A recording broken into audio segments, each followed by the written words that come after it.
All right, welcome back. Today we're tackling something maybe a little unexpected, the divine origins of Olive Garden.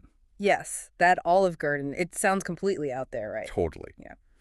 But we've been looking into the sacred texts of the Church of the Flying Spaghetti Monster. And believe it or not, they have a whole narrative about how it started. Exactly. So our deep dive today is into this uh, noodly revelation, you could say. It's pretty unique. And for anyone not familiar, the core belief involves creation by literally a flying spaghetti monster. Right. So fitting a restaurant chain into that framework, it's kind of fascinating how they do it. It really is. It sort of playfully mirrors how traditional religions explain things. But, with pasta and pirates, it makes you think about origin stories in general. Definitely. So let's get into it.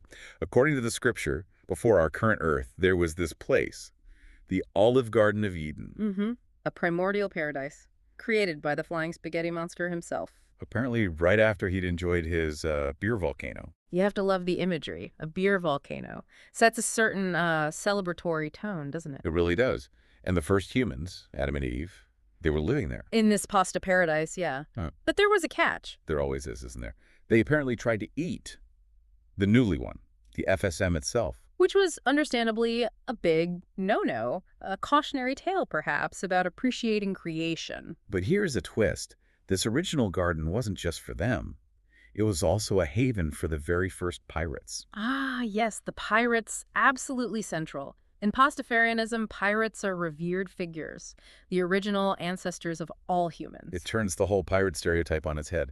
So fast forward a bit, enter Captain Mosey. A key figure, described as a particularly virtuous pirate, favored by the FSM. And he goes on this quest, this pilgrimage, to Mount Salsa. Mount Salsa. You got to picture this perpetually misted with marinara sauce. And dusted with Parmesan cheese. Amazing. The culinary details are just fantastic. Very on brand, Absolutely.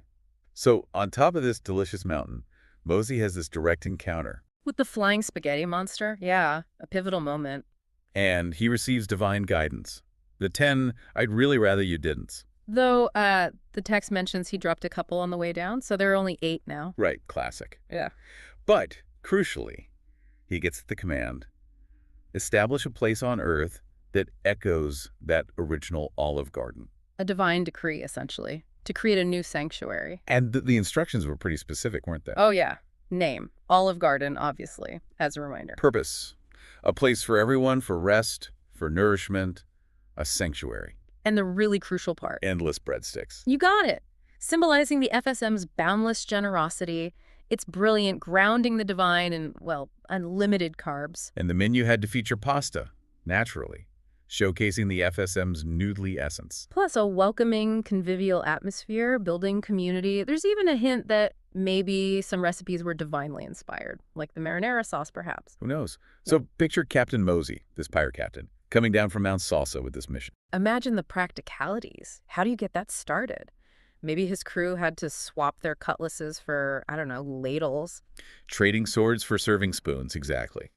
Dealing with skeptical locals, maybe. Sourcing ingredients. And maybe those first breadsticks were, like, blessed by Mosey touching them with his cutlass or something. Huh. Could be. But they established it. The first Olive Garden, born from this divine command. With that warm atmosphere, the community feel, and of course those endless breadsticks flowing freely. So that's the story, according to the Church of the Flying Spaghetti Monster. Olive Garden isn't just a restaurant chain. It's the fulfillment of a divine instruction given to a pirate captain. It's a fantastic piece of modern mythology, really. Using humor to talk about belief and origins. Makes you think, doesn't it? Yeah. Maybe the modern Olive Garden still carries a little bit of that spiritual essence. Or at least it gives you something fun to contemplate next time you're there. So next time you reach for that breadstick basket, maybe give a little nod to Captain Mosey and the Flying Spaghetti Monster.